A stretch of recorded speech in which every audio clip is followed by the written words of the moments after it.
आप तमामी हाज़रीन नाज़रीन व सामईन का खैर मकदम है, वेलकम है, स्वागतम है आपके अपने ही YouTube channel A to Z info पर। दोस्तों, आज हम डिस्कस करेंगे सीटेट उर्दू लैंग्वेज पेडागोजी को। और आज जो हमारा टॉपिक रहने वाला है और सब्जेक्ट रहने वाला है, या कह सकते हैं जो विषय है, किस पॉइंट पे हम डिस्कस करेंगे, टॉपिक जो है वो कौमी दरसियाती खाका 2005 NCF 2005। यहाँ से क्वेश्चंस आपके बनते हैं, इस वजह से मैं आज इसको डिस्कस करूँगा ताकि यहाँ से जो क्वेश्चंस बने वो आप आसानी से कर पाएँ। और मैंने उन्हीं सारी बातों को इसमें रखा है जो आपके एग्ज़ाम से रिलेटेड काफ़ी यूज़फुल हैं, तो बिल्कुल आप शुरू से लास्ट तक बने रहें। इसमें हम 15 क्वेश्चंस भी डिस्कस करेंगे थ्योरी, तो कह सकते हैं कि बिल्कुल धमाकेदार ये सेशन होने वाला है। और ये जो है हमारा सेशन है, ये नवा सेशन है, ठीक है, नवा पार्ट है। तो डेली मैं एक एपिसोड बना रहा हूँ, कह लीजिए, या सीरीज़ बना रहा हूँ, उन्हें आप फॉलो करें, बिल्कुल आपकी तैयारी अच्छी होगी। और फुल मटेरियल अगर आप लेना चाहते हैं सीटेट का, तो बिल्कुल आप दिए गए नंबर पे कांटेक्ट कर सकते हैं। फिलहाल हम चलते हैं, डिस्कस करते हैं, फिर बातें हम समझते रहेंगे। NCF 2005 में कुछ बातें बताई गई हैं जो आपको ध्यान रखने की ज़रूरत है। पहला पॉइंट अगर देख लेते हैं, बच्चों की स्कूली ज़िंदगी उनकी बाहरी ज़िंदगी से हम आहंग होनी चाहिए। स्कूली ज़िंदगी और हकीकी ज़िंदगी के दरमियान फासले ख़त्म होने चाहिए। समाज को तालीमी निज़ाम में मुनासिबत कबूलियत मिलनी चाहिए। मतलब बच्चे को जो स्कूल में आप पढ़ाते हैं, ऐसा नहीं कि आप हिंदुस्तान में रह रहे हैं, मिसालें अंग्रेज़ की मिसालें आप अमेरिका का दे रहे हैं, हॉलैंड का दे रहे हैं, नॉर्वे का दे रहे हैं, नहीं, बल्कि जिस इलाके से आ रहा है, अगर वो खेत से आ रहा है तो खेत की मिसाल दीजिए, और अगर नहर के उसके घर के आसपास नहर हो उसकी मिसाल दीजिए, पहाड़ है तो उसकी मिसाल दीजिए। मतलब उसकी डेली ज़िंदगी से जुड़ी हुई बातें होनी चाहिए। अगला पॉइंट है, मुख्तलिफ मज़ामीन को एक दूसरे से अलग रखने और रट को सीखने के तरीक़ाकार की भी हौसला शिकनी होनी चाहिए। यानी रट्टाफिकेशन के बिल्कुल ख़िलाफ़ गया है आपका NCF 2005। यानी रट के सीखने वाली बात जो है, याद करने वाली बात जो है, नोट्स करने वाली जो बातें हैं, इन सारी चीज़ों के ख़िलाफ़ आपका NCF 2005 कौमी दरसियाती खाका। ये आप इसका फुल फॉर्म भी याद कर लीजिएगा। NCF 2005 का उर्दू तर्जमा क्या होगा? कौमी दरसियाती खाका।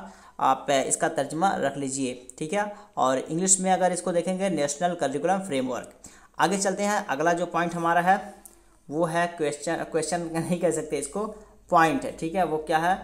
तिफ्ल मरकूज़। तिफ्ल मरकूज़ का मतलब यह बाल केंद्रित, ठीक है। हमने जो आपको टर्मिनोलॉजी का वीडियो बनाया उसमें हमने बहुत सारी चीज़ों को डिस्कस कर दिया है, और उसमें मैंने बताया था कि आपका पूरा सिलेबस यहाँ से कवर हो जाएगा, तो उसमें कवर हो गया है। तिफ्ल मरकूज़ का मतलब क्या होता है? बाल केंद्रित। तिफ्ल मरकूज़ तालीमी निज़ाम को तक़वियत पहुँचाई जाए। इसातिज़ा बच्चों को अपने तासुरात ज़ाहिर करने, ज़हनी सरगर्मियों और सवालों के ज़रिए सीखने की हिम्मत अफजाई करें। तो बच्चे को ध्यान में रखते हुए, बच्चे को अहमियत देते हुए आपको पढ़ाने की ज़रूरत है। बच्चे के लिए जो ज़रूरी है, वक्त के साथ वो सारी चीज़ों को आप परिवर्तित करते रहें, बच्चों के फ़ायदे के लिए, बच्चों के लाभ के लिए। अगले पॉइंट की तरफ चलेंगे। अगला पॉइंट हमारा है, हमें तस्लीम करना चाहिए कि अगर बच्चों को मौका वक्त और आज़ादी दी जाए तो वह बड़ों से हासिल तजुर्बात की बुनियाद पर नई मालूमात मुरत्तिब कर सकें। बच्चों को एक्सप्लोर करना चाहिए। लिटिल साइंस बच्चों को कहा गया है, ठीक है, कि बच्चों को अगर एक्सप्लोर करने का मौका देंगे, खोज करने का मौका देंगे, तो आगे जाके वो बहुत बड़ा काम करेंगे और किसी नई चीज़ को ईजाद कर देंगे, इन्वेंट करेंगे, आविष्कार करेंगे। तो बच्चे को मौके मिलने चाहिए। अगला पॉइंट हमारा, बच्चों के अंदर तख्लीकी सलाहियत और पेशकदमी के रुझानात को भी फ़रोग़ दिया जा सकता है। बच्चे जो हैं उनके अंदर तख्लीकी सलाहियत का मतलब है कंस्ट्रक्टिविस्ट अप्रोच के ज़रिया बच्चों के अंदर आप एक तरह का निर्माणकर्ता बनाना है उनको, कि वो चीज़ों को निर्माण कर सकें, अपने से करके सीखें। तो ये सारी चीज़ें आपको बच्चों के अंदर डालना है। जब हम आमोज़शी अमल में बच्चों को बहैसियत शरीक कार कबूल करें और उन्हें इल्म की एक मुअय्यना मिक़दार का ग्राहक मानना बंद कर दें। ऐसा नहीं कि बच्चा क्लासरूम में आया है तो बस आएगा तो जाएगा, ठीक है, बल्कि बच्चा अगर आया है तो उसकी अहमियत देनी है कि बच्चा क्या लेकर आया है और क्या, मतलब किस जहन के साथ आया है, क्या जान रहा है, और जब जा रहा है तो कितना जान रहा है। तो ये सारी चीज़ें क्या है कि बच्चे के अंदर कुछ ना कुछ होनी चाहिए। क्लासरूम से जा रहा है तो कुछ लेके जाए, ऐसा ना हो कि खाली जहन आया और खाली जहन जा रहा है, खाली दिमाग जा रहा है। अगला पॉइंट है, स्कूल का निज़ामुल औक़ात क्या होना चाहिए ताकि सरगर्मियों को मकाम मिल सके। तो इस पर भी काफ़ी फोकस होनी चाहिए कि स्कूल का निज़ामुल औक़ात क्या है। ठंडी का मौसम है, ऐसा तो नहीं कि 6 बजे से क्लास रख दिया गया है। गर्मी का मौसम है, ऐसा तो नहीं कि मतलब 10 बजे क्लास का टाइमिंग रख दिया गया है। नहीं, ठंडी गर्मी जो रीज़न है, इलाका है, जो क्षेत्रीय स्कूल हैं, उनके हिसाब से वहाँ पे क्या स्थिति बन रही है, उसके हिसाब से आपको टाइम टेबल जो है आपको करना है, क्लास का जो कक्षा का टाइम टेबल है, निज़ामुल औक़ात है, उसे फिक्स करते रहना है ताकि बच्चे के लिए सहूलत पैदा हो सके। अगले पॉइंट की तरफ बढ़ेंगे। अगला पॉइंट हमारा है अंदाज़े क़दर के तरीक़े भी इस बात का तयन करें कि तालीमी अमल बच्चों में उकताहट और जहनी तनाव पैदा करें और उनकी स्कूली ज़िंदगी को मौसर बनाएं। अंदाज़े क़दर, ठीक है, अंदाज़े क़दर क्या है आपका, यानी इवेल्यूएशन के तरीके जो हो इस बात का तयन करें, यानी जो आप इवेल्यूएट कर रहे हैं उससे अंदाज़ा लगना चाहिए तालीमी अमल बच्चों में उकताहट और जहनी तनाव पैदा ना करें। ठीक है, ऐसा ना हो कि बच्चा का अगर एग्ज़ाम हो रहा है तो बच्चा परेशान है, क्या करे, नहीं लिख पाएंगे तो सर क्या करेंगे, फेल कर देंगे, बड़ी बेइज्जती होगी, ये चीज़ें नहीं आनी चाहिए। मिला जुला के ये कहें तो बच्चों के अंदर एग्ज़ाम का खौफ नहीं होना चाहिए। बच्चे एग्ज़ाम ओरिएंटेड नहीं बल्कि रिज़ल्ट ओरिएंटेड, कैरियर ओरिएंटेड, ठीक है, नॉलेज ओरिएंटेड पढ़ाई करें, अपने अंदर एक सकारात्मक परिवर्तन लाएं, अपने अंदर मुस्बत तब्दीली लाएं, इस नीयत से बच्चों को पढ़ाना है। अगला पॉइंट है ज़बान की महारतें, यानी सुनना, बोलना, पढ़ना और लिखना की नशोनुमा मुख्तलिफ स्कूली मज़ामीन की तदरीस से होती है, इसलिए बच्चों की इल्म की तामीर में उनकी बुनियाद किरदार को समझने की ज़रूरत है। तो बच्चों के अंदर अगर ज़बान की नशोनुमा, भाषा को विकसित करना चाह रहे हैं तो सुनना, बोलना, पढ़ना, लिखना, इन सारी चीज़ों पे आपको फोकस करते रहना है, क्योंकि बच्चे की जो इल्म की तामीर है, ठीक है, इसी से होती है। अगर लैंग्वेज अच्छी नहीं है, ज़बान अच्छी नहीं है तो बिल्कुल बच्चे को अगला जो इल्म होगा, अगला जो मरहला होगा, वहाँ पे कहीं ना कहीं दुश्वारी का सामना करना पड़ेगा।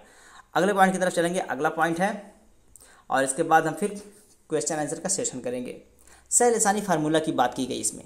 सह-ए-लिसानी फार्मूला का मतलब क्या हुआ, एक अंग्रेज़ी पढ़ाई जाए और एक हिंदुस्तानी लैंग्वेज और एक रीजनल लैंग्वेज जो है वो पढ़ाई जानी चाहिए। फार्मूले के नफाज के लिए नई पेशकदमी की ज़रूरत है। बच्चों की मादरी ज़बान और कबायली ज़बानों को भी ज़रिए तालीम के तौर पर मंजूरी दी जानी चाहिए। जो मादरी ज़बान है, कबायली ज़बान है, ये भी, और साथ ही साथ जो इंटरनेशनल लैंग्वेज है इंग्लिश वगैरह, उसे भी कहीं ना कहीं शामिल करने की बात की गई है। हिंदुस्तानी समाज, ये याद रखिए सह-ए-लिसानी फार्मूला किसने दिया है, तो एनसीईआरटी 2005, ठीक है। सह-ए-लिसानी फार्मूला दिया जाना चाहिए कि नहीं, बिल्कुल दिया जाना चाहिए। और अगला पॉइंट है हिंदुस्तानी समाज की कसीर लिसानियत को स्कूली ज़िंदगी की एक असासा के तौर पर लिया जाए। और हिंदुस्तान में बहुत सारी ज़बानें चलती हैं, अब बहुत सारी ज़बान से बच्चे आपके स्कूल में आएंगे। जैसे नवोदय विद्यालय है तो बहुत अलग अलग स्टेट से बच्चे आते हैं। सेंट्रल स्कूल्स जो हैं हिंदुस्तान में, तो अगर कोई स्कूल मान लेते हैं कि केरला में है तो यूपी बिहार के बच्चे भी वहाँ चले जाते हैं, या फिर कोई ऐसे यूपी या बिहार में स्कूल है तो अदर स्टेट से भी आ जाते हैं। तो जो कसीर लिसानी स्कूल हैं उनमें ज़बानों की अहमियत भी होनी चाहिए और उनकी इज्जत भी करनी चाहिए, ये बात कही गई एनसीईआरटी में। अब चलते हैं क्वेश्चन आंसर की तरफ। आप लोग आंसर कीजिएगा और प्लीज़ आप लोग बताइएगा कि आपके 15 में से कितने सही हो रहे हैं। यूँ समझ लीजिए ये बिल्कुल आपके लिए मॉडल पेपर के तौर पे मैं ला रहा हूँ। पेडागोजी आपका बिल्कुल इसमें पूरा कवर हो जाएगा। क्वेश्चन नंबर 1 में कहा जा रहा है तमाम ज़बानें एक दूसरे से मुख्तलिफ होने के बावजूद, मैं डायरेक्ट थोड़ी देर के बाद आंसर कर दूंगा और उसी पे मैं डिफाइन कर दूंगा कि ये क्वेश्चन का आंसर क्यों हो रहा है। तो देखिए यहाँ पे अगर आंसर देखें, एक जैसा मफहूम अदा करती हैं। मान लेते हैं कि मैं, जैसे कि मैं खाना खा रहा हूँ, ठीक है, हो गया, ये उर्दू में हो गया। इसी को हिंदी में करूँ, मैं भोजन ग्रहण कर रहा हूँ, हिंदी में हो गया। इंग्लिश में अगर करूँ, आई एम ईटिंग फूड, तो मतलब कहीं ना कहीं ज़बान अलग है लेकिन सबका मफहूम जो है, मफहूम में एक ही निकल रहा है कि मैं खाना खा रहा हूँ, मैं खाना खा रहा हूँ, मैं खाना खा रहा हूँ। तो मफहूम नहीं बदलता है ज़बान बदलने से। अगले पॉइंट की तरफ चलेंगे। अगला पॉइंट है क्वेश्चन नंबर 2। क्वेश्चन नंबर 2 में कहा जा रहा है नज़्म की वो किस्म जिसमें हर बंद 5 मिसरों पर मुश्तमल हो कहलाता है। ये कवायद से है और कवायद के भी कुछ क्वेश्चन डाल दिया, इसलिए कि 1-2 क्वेश्चन आपको कवायद के देखने को मिल सकते हैं, इस वजह से मैं इसको डाल दिया हूँ यहाँ पे। तो 2 का अगर डायरेक्ट आंसर देखेंगे तो 5 को अरबी में बोलते हैं मुखम्मस, तो डायरेक्ट यहाँ से आप आंसर पकड़ लेते हैं। 6 होगा तो मुसद्दस होगा, उसको भी मैंने डाल रखा है। और 2 है तो मसनवी होगा, 3 है तो मुसल्लस होगा। ये कुछ नहीं, बस नंबर का खेल है यहाँ पे। अगले पॉइंट की तरफ चलेंगे। अगला जो हमारा है क्वेश्चन नंबर 3। क्वेश्चन नंबर 3 में कहा जा रहा है ऐसी नस्ल जिसमें 2-2 मिसरों की हम काफिया और हम रदीफ होते हैं कहलाती हैं। 2-2 की बात आ गई, ठीक है, 2-2 की बात आ गई तो समझ लेना है कि 2 को क्या बोलते हैं, 3 को क्या बोलते हैं, 4 को क्या बोलते हैं। उस हिसाब से आसानी से आप आंसर कर सकते हो। मैं पहले बता दिया कि 2 का जहाँ पे लफ्ज़ है मसनवी का मतलब होता है 2, तो 2 ऐसे भी पकड़ सकते हैं आप। मुखम्मस का मतलब होता है 5 हो जाएगा, मुसद्दस 6 है, मुसल्लस 3। अगले सवाल की तरफ चलेंगे। अगला सवाल है क्वेश्चन नंबर 4।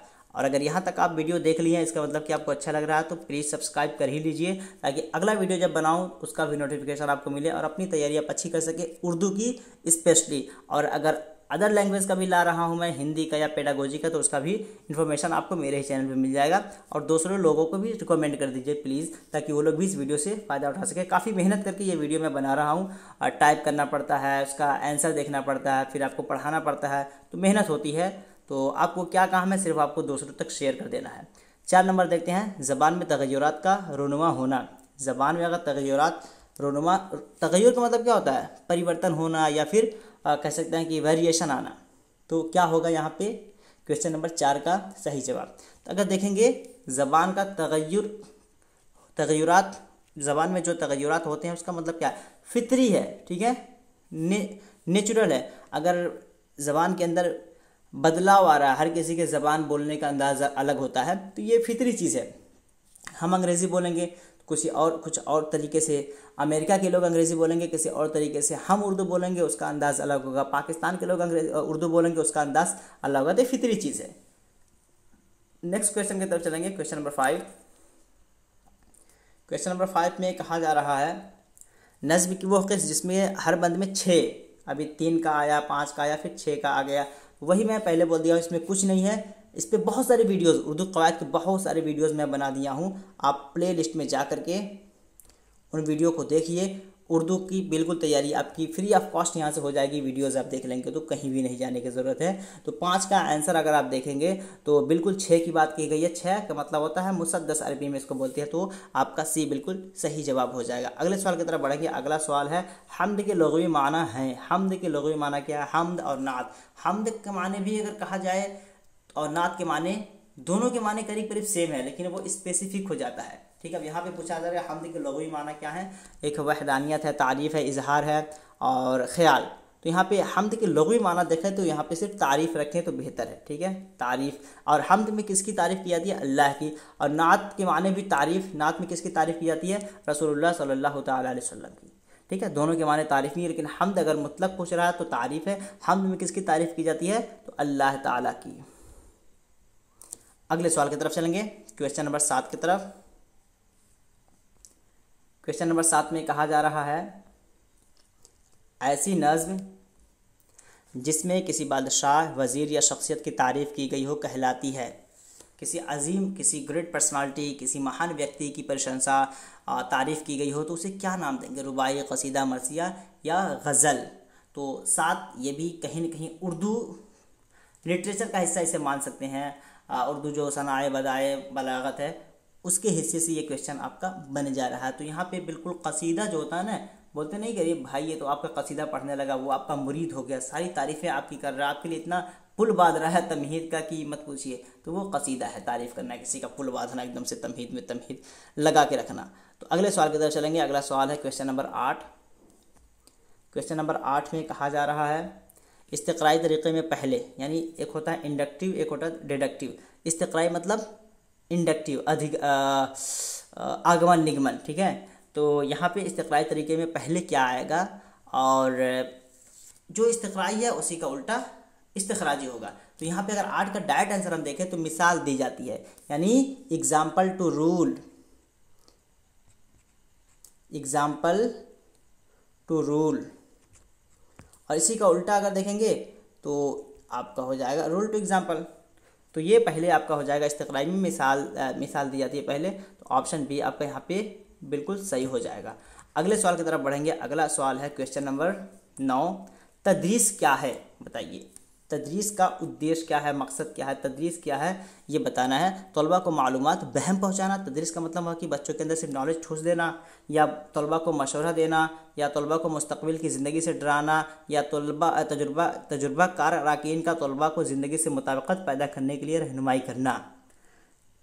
तदरीस का आम फहम मतलब है, आप समझ सकते हैं कि आप बच्चों को पढ़ाते हैं तो क्यों पढ़ाते हैं, क्या होना चाहिए, पढ़ाने के उद्देश्य आपके क्या होने चाहिए एक बच्चों के अंदर। जाहिर सी बात है ऑप्शन डी अगर देखेंगे बिल्कुल सही है। ये तजुर्बाकार अराकीन का तलबा को ज़िंदगी से मुताबिकत पैदा करने के लिए रहनुमाई करना, यानी अजीम या ग्रेट पर्सनालिटी के बारे में बता करके ग्रेट पर्सनालिटी के जानी मोटिवेट करते हुए बच्चों की रहनुमाई करना। ठीक है, तो ये बिल्कुल आपका सही हो जाएगा। अगले सवाल की तरफ चलेंगे। अगला सवाल है सवाल नंबर 10। सवाल नंबर 10 में कहा जा रहा है, एक एक करके तदरीसी महारतों का सिखाया जाना कहलाता है। अगर आप बीएड किए होंगे तो सोचना ही नहीं है, नहीं किए होंगे तो आप कुछ भी मारेंगे, आपको समझ में नहीं आएगा। ठीक है, एक होता है माइक्रो टीचिंग, होता है macro teaching. Micro teaching, macro teaching, micro लिखा हुआ है, एक होता है मैक्रो। ठीक है, तो यहाँ पे जैसा हो गया ब्लैक बोर्ड स्किल हो गया आपका, और फिर उसके बाद क्वेश्चनिंग है, स्टिमुलस हो गया, वेरिएशन से क्वेश्चंस बन जाते हैं, मोटिवेशन हो गया, ये सारे स्किल्स हैं। इसमें 21 में सिखाया जाता है। माइक्रो टीचिंग जो कराया जाता है उसमें ये सारे स्किल्स आपको सिखाए जाते हैं। तो बिल्कुल ऑप्शन ए इसका बिल्कुल सही हो जाएगा। मैक्रो में क्या होता है, जो आप पूरा पूरा क्लास कराते हैं उसे बोलते हैं। तो ये आपका बिल्कुल यहाँ पे ऑप्शन ए सही हो जाएगा 10 का। अगले सवाल की तरफ चलेंगे। अगला सवाल है क्वेश्चन नंबर 11। क्वेश्चन नंबर 11 में कहा जा रहा है, किस तरीके तदरीस में तलबा की फितरी सलाहियत को फ़रोग़ हासिल होता है। यानी किस तरीके तदरीस से तलबा में फितरी सलाहियत को फ़रोग़ दे सकते हैं। फितरी सलाहियत जो है वो कैसे आप उसे बच्चों के अंदर डाल सकते हैं। तहलीली है, मंसूबी है, तरकीबी या इस्तिक़राई। देखिए मंसूबा जो बनाया जाता है, मंसूबा सबक, बीएड किए होंगे तो आप इसे भी बनाए होंगे। मंसूबा सबक जो बनाया जाता है वो एक तरह का बच्चों को अच्छी तरीके से पढ़ाने के लिए, ठीक है, कि आपको कितना पढ़ाना है, कैसे पढ़ाना है, बच्चों के जहन में वो बात कैसे डाल देनी है। तो वो मंसूबा बनाएंगे तभी एक फितरी सलाहियत बच्चों के अंदर पैदा कर सकते हैं अपनी तदरीस के ज़रिया। तो ऑप्शन बी सही हो जाएगा। अगले सवाल की तरफ चलेंगे। अगला सवाल है क्वेश्चन नंबर 12।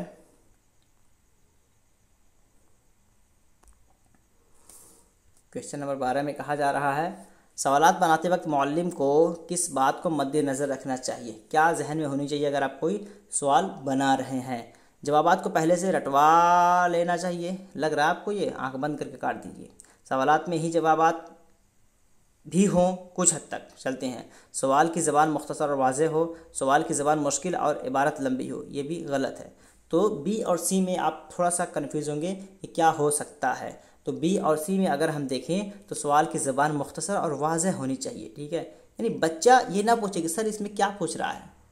बच्चे को एटलीस्ट ये पता चलना चाहिए कि सवाल में क्या पूछा जा रहा है, हमें क्या लिखना है। तो बात की बात है, बच्चा सवाल ही में उलझ के रह जाएगा तो आपका आंसर कहाँ से देगा। तो बी बिल्कुल आपका, सी आपका यहाँ पे बिल्कुल सही हो जाएगा। अगले सवाल की तरफ चलेंगे। अगला सवाल है क्वेश्चन नंबर आपका यहाँ पे 13 है। 13 में कहा जा रहा है कि कौन सा बयान दुरुस्त नहीं है। कौन सा बयान दुरुस्त नहीं है। पूरी जमात को मुखातिब करके सवाल किया जाए। तदरीस नज़्म का पहला मरहला ऐलान सबक है। जॉन डेवी के मुताबिक क्यास का एक उन्स अमल की एक टिन से बेहतर है। जायज़ा किसी अमल की कीमत का नाम है। देखिए कौन सा बयान दुरुस्त नहीं ये पूछा गया, तो पूरी जमात को मुखातिब करके सवाल किया जाए, ये बिल्कुल गलत है। अगर आपको सवाल करना है तो ऐसा कोई सवाल नहीं होगा जिसका जवाब आपके क्लास के बच्चे ना दे सकें। आप जनरल सवाल करेंगे तो आप समझ ही नहीं पाएंगे कौन बच्चा समझा कौन नहीं।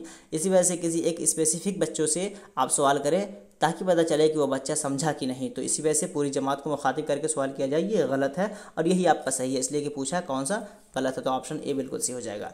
अगले सवाल की तरफ चलेंगे। अगला सवाल है क्वेश्चन नंबर 14 में कहा जा रहा है कि कहानी सुनाते वक्त किस बात का ख्याल रखना ज़रूरी है। जब कहानी आप सुना रहे हो तो क्या जहन में आपके होना चाहिए। कहानी किताब से पढ़ कर सुनाएं, बिल्कुल गलत। कहानी का हीरो कोई मशहूर शख्स हो, अभी रखते हैं। अल्फाज आसान, जुमले और छोटे, ज़बान शगुफ्ता होनी चाहिए। मवाद का मेयार ऊंचा हो ताकि बच्चों को सोचने का मौका मिल सके। बताइए बी सी डी में से क्या लग रहा है आपको कि क्या होना चाहिए। मेरा जहन तो पहुंच गया, चूँकि मैं कीवर्ड पकड़ने की कोशिश करता हूं। तो अगर 14 का देखता हूं तो बिल्कुल यहाँ पे सी में जो बात कही जा रही है, अल्फाज आसान, जुमले छोटे और ज़बान शगुफ्ता होनी चाहिए। कहानी अगर सुनाने का मतलब क्या होगा, बच्चे को मज़ा आना चाहिए ना। ऐसा ना हो कि बच्चा डिक्शनरी खोल के देखने लगे। ऐसा ना हो कि बच्चा दूसरे से पूछे यार कौन सा जुमला बोले हैं सर की समझ में नहीं आ रहा है। मतलब हर बच्चे को समझ में आनी चाहिए। आपकी ज़बान बिल्कुल आसान होनी चाहिए। और एनसीईआरटी यही बात कहता है कि आप इजी से इजी लैंग्वेज इस्तेमाल कीजिए, बच्चे ज़बान समझ जाएं। आपकी बच्चों को ज़बान समझने में कोई दुश्वारी नहीं होनी चाहिए। तो ये आपका बिल्कुल सी सही हो जाएगा। और लास्ट क्वेश्चन की तरफ चलेंगे। और लास्ट क्वेश्चन आज का हमारा जो है, वेट 1 मिनट। और लास्ट क्वेश्चन के बाद और फिर नेक्स्ट वीडियो जो मैं बनाऊंगा वो आपका आरटीई पे होगा। किस पे होगा, आरटीई। और आरटीई अभी ये एनसीएफ, इससे पहले वाला वीडियो में बता दिया था आपको कि किस टॉपिक पे बनाऊंगा। तो ये आपका एनसीएफ हो गया। अब नेक्स्ट वीडियो हमारा है आरटीई 2023। 9, ठीक है। इस पे बनाऊंगा, ये वीडियो भी देखें, इस पर भी क्वेश्चंस लाऊंगा तो आपको बहुत ज़्यादा फ़ायदा होगा। कौन सा बयान दुरुस्त है, बताना है कौन सा सही है। तो यहाँ पे डायरेक्ट आप देखेंगे पॉजिटिव वे में, रोल प्ले सीखने का लुत्फ़ अंदोज़ ज़रिया है बशर्ते कि वो हकीकत पर मबनी हो। ये पढ़ नहीं है बल्कि पर है, टाइप करने में मिस्टेक हो गया। तो ये आपको देखना था आपको यहाँ पे। तो उसके अलावा सारे के सारे गलत हैं, आप पढ़ लीजिए। पीडीएफ मैं आपको टेलीग्राम पे शेयर कर दूंगा, टेलीग्राम का लिंक डिस्क्रिप्शन बॉक्स में दिया हुआ, वहाँ से आप ज्वाइन कर सकते हैं, या फिर ये आंसर की के साथ आपको मैं वहाँ पे प्रोवाइड करवा दूंगा।